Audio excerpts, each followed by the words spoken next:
নমস্কার, খবরের প্রথমে দেখে নেব সংবাদ শিরোনাম।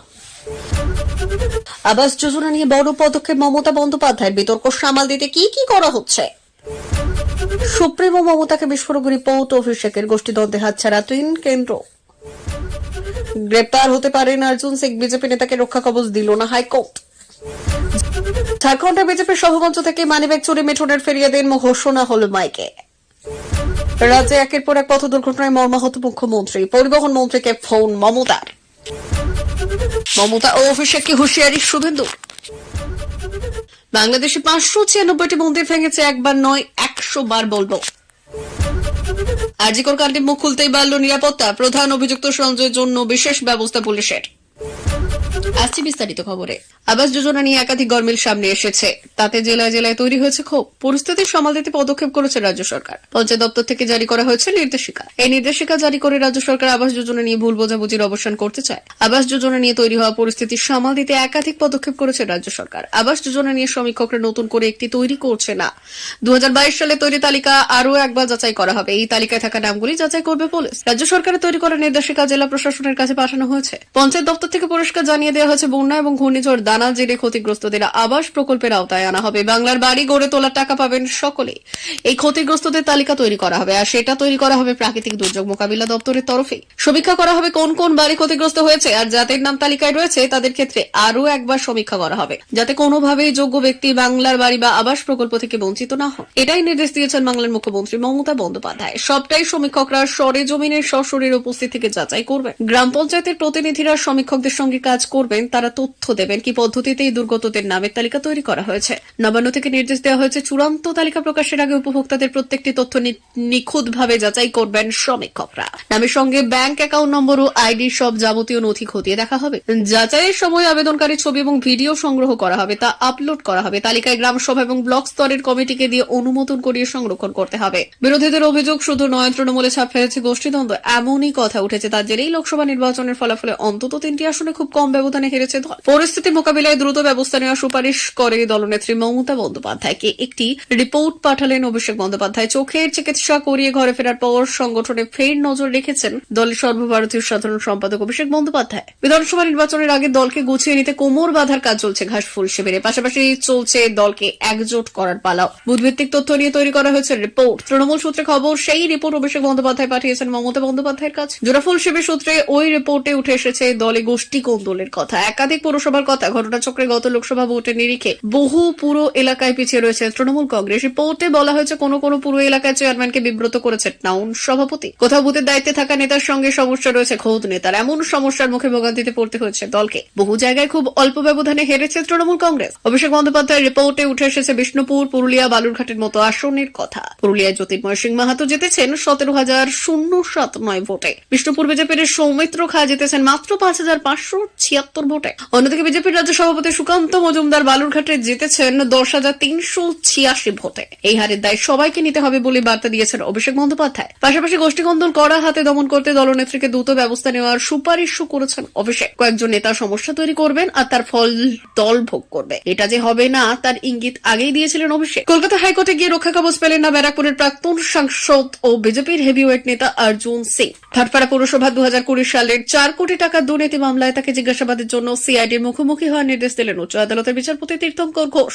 এই মামলায় সিআইডি নোটিশকে চ্যালেঞ্জ করে অর্জুন আদালতে রক্ষা কবচের আবেদন করেন, তবে বিচারপতির ঘোষ তার আবেদন খারিজ করে সিআইডি জেরা প্রক্রিয়ায় অংশগ্রহণের নির্দেশ দেন। অর্জুনের আশঙ্কা, সিআইডি তাকে যে কোনো মুহূর্তে গ্রেপ্তার করতে পারে। অর্জুন সিং এর আইনজীবী দাবি, রাজনৈতিক প্রতিহিংসার কারণে তাকে হয়রানি করা হচ্ছে এবং অর্জুনকে ফাঁসানোর চেষ্টা চলছে। অর্জুন সিং এর ব্যাখ্যা, তৃণমূলে থাকবে গুড বয়, বিজেপিতে থাকলে ব্যাড বয়। বিচারপতি তীর্থঙ্কর ঘোষের এজলাসে সিআইডি কে নির্দেশ দেওয়া হয় 14 নভেম্বর সকালে ভবানী ভবনে হাজিরা দিতে হবে অর্জুনকে এবং তাকে টানা 4 ঘন্টার বেশি জিজ্ঞাসাবাদ করা যাবে না। প্রয়োজন অনুযায়ী সিআইডি আবারও তাকে তলব করতে পারবে, তবে সেই ক্ষেত্রে নভেম্বর মাসের শেষ সপ্তাহে তাকে হাজিরা দিতে হবে। রাজনৈতিক অভিপ্রায় ও অর্জুন সিং এর প্রতিক্রিয়া। অর্জুনের আইনজীবী দাবি করেন যে উপনির্বাচনের আগে এই জিজ্ঞাসাবাদ উদ্দেশ্য প্রণোদিতভাবে করতে দেয়নি, তবে এই দাবিকে হাইকোর্ট বিশেষ গুরুত্ব দেয়নি এবং অর্জুনকে সিআইডির জেরা প্রক্রিয়া মেনে চলার নির্দেশ দিয়েছে। এই মামলার প্রেক্ষাপট 2020 সালে ভাটপাড়া পুরসভায় 4 কোটি টাকা দুর্নীতি মামলার সামনে আসে, যেখানে অর্জুন একজনের নাম জানানোর অভিযোগ ওঠে। এরপর থেকে সিআইডি এই মামলা তদন্ত শুরু করে। তদন্তের স্বার্থে সিআইডি অর্জুনকে বারবার তলব করেছে।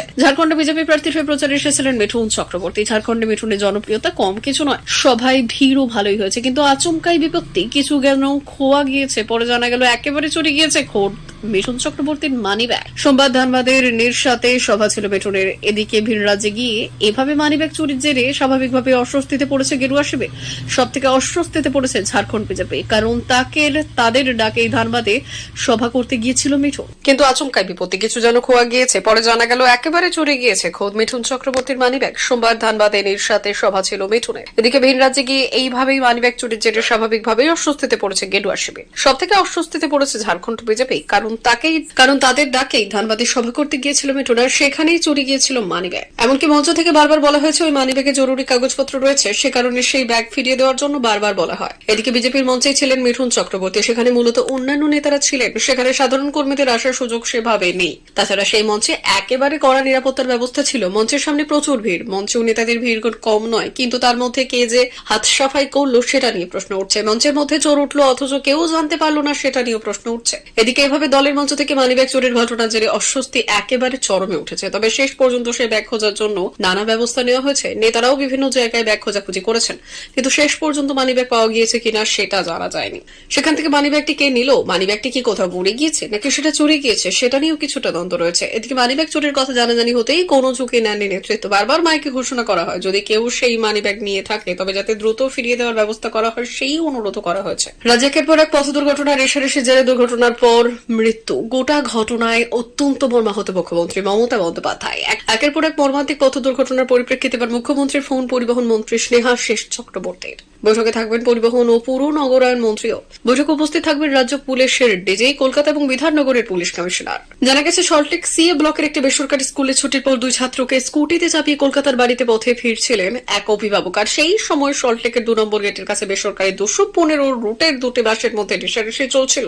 প্রতিবাদে চলে পথ অবরোধ। গ্রুপ ডি চাকরির প্রার্থীদের ধর্ণা মঞ্চে দাঁড়িয়ে তীব্র আক্রমণ করেন বিরোধী দলনেতা শুভেন্দু অধিকারী। তিনি অভিযোগ করেন মমতা বন্দ্যোপাধ্যায় নিয়োগ প্রক্রিয়ায় জটিলতা তৈরি করছেন এবং আইনি জটে চাকরি দেওয়া সম্ভব হচ্ছে না। শুভেন্দু আরো বললেন, আর 15 মাস অপেক্ষা করুন, 2026 সালে বাংলার মুখ্যমন্ত্রীকে আমি প্রাক্তন করব, আর অভিষেক বন্দ্যোপাধ্যায়কে জেলে পাঠাবো। পার্থ চট্টোপাধ্যায়ের অবস্থা দেখে এটা বুঝতে পারবেন। নির্বাচন কমিশনের কাছে তাকে সেন্সর করার আবেদন জানিয়ে তৃণমূলের স্মারকলিপি দিয়ে প্রতিক্রিয়া দিলেন রাজ্যের বিরোধী দলনেতা শুভেন্দু অধিকারী। সোমবার সন্ধ্যায় উপনির্বাচনের শেষ মুহূর্তের প্রচারে বাঁকুড়ার সিমলাপালে এক জনসভায় তিনি বললেন, বাংলাদেশে 596টি মন্দির ভেঙেছেন, একবার নয় 100 বার বলবো। সঙ্গে তিনি বললেন, ভোট চাইতে এই কথাই বলছেন না তিনি। পড়তে থাকুন উচ্চ মাধ্যমিকের কাউন্সেলিং ডাকার পরেও এলেন না 144 জন, চাকরি নিতেও অনীহা। এরপরই রাজ্য হিন্দুদের অনুষ্ঠানের সাম্প্রতিক হামলার ঘটনায় উল্লেখ করে শুভেন্দুবাবু বলেছেন, আমি বলবো ফালাকাটায় দুর্গা মণ্ডপে ঢুকে মমতা বন্দ্যোপাধ্যায় ভোট ব্যাংকের লোকেরা ঘন্টা বাজাবে না, শাক বাজাবে না, উলুধ্বনি দেবেন না। আপনার পুলিশ কি করছিল? আইন শৃঙ্খলার কথা বলা যাবে না? আপনার পুলিশ দাঁড়িয়ে দাঁড়িয়ে দেখবে? হাওড়া জেলার শ্যামপুরে বিজয়া দশমীর দিন 5টা দুর্গা মূর্তি ভেঙেছেন, প্রতিবাদ করব না? আমি ফাঁসিতে ঝুলিয়ে দিলেও বলবো জয় শ্রীরাম। সোমবার রাজ্য নির্বাচনী আধিকারিকের সঙ্গে দেখা করে তৃণমূলের এক প্রতিনিধি দল শুভেন্দু অধিকারীকে সেন্সর করার দাবি জানায়। আরজিকর হাসপাতালে তরুণ চিকিৎসকের ধর্ষণ ও খুন মামলায় অভিযুক্ত সঞ্জয় রায়ের লাগাতার অভিযোগ এবং চিৎকারের সরগরম রাজ্য রাজনীতি। গত 9 আগস্ট এই ঘটনাটি ঘটেছে। এরপর তদন্তে নেমে সিবিআই সঞ্জয় রায়কে গ্রেপ্তার করে। আদালত তাকে জেল হেফাজতে পাঠায় এবং আর সেই সময় তিনি তা প্রায় নীরব ছিলেন। তবে সম্প্রতি সঞ্জয় দাবি করেছেন এবং শুরু করেছেন যে তাকে ফাঁসানো হয়েছে এবং উচ্চপদস্থ পুলিশ আধিকারিকরা এর সঙ্গে যুক্ত। সোমবার শিয়ালদহ আদালতে প্রিজন ভ্যানে করে নিয়ে যাওয়ার সময় সঞ্জয় আবারও চিৎকার করে নিজেকে নির্দোষ দাবি করেন এবং জানান যে তাকে ষড়যন্ত্র করে ফাঁসানো হয়েছে। আরও বিস্ফোরক অভিযোগ তুললেন তিনি। প্রাক্তন সিপি বেনিত কোয়েল এবং অন্যান্য উচ্চপদস্থ কর্মকর্তারা সরকারের সাথে মিলে তাকে ভয় দেখিয়ে দোষী সাব্যস্ত করার চেষ্টা করছেন। এই ঘটনায় প্রচুর আলোচনা তৈরি হয়েছে এবং এদিন কড়া নিরাপত্তার মধ্যে তাকে কালো কাচ তোলা এসি গাড়িতে করে আদালতে আনা হয়, যা প্রিজন ভ্যানের পরিবর্তে ব্যবহৃত হয়। পুলিশের এই ধরনের পদক্ষেপে অনেকেই প্রশ্ন তুলছেন, সঞ্জয়ের মুখ বন্ধ করতে কি বিশেষ নিরাপত্তা ব্যবস্থা নেওয়া হয়েছে? পুলিশ কর্তৃপক্ষ বলছে এই ব্যবস্থা সুরক্ষার খাতিরে, কারণ এটি একটি উচ্চ প্রোফাইল মামলা। তবে সঞ্জয়ের দাবি ও অভিযোগ ঘিরে রাজনৈতিক মহলে চাপান উত্তর চলছে। প্রিয় দর্শক, আমাদের চ্যানেলের নিয়মিত ভিডিও পেতে চ্যানেলটি সাবস্ক্রাইব করুন। ধন্যবাদ।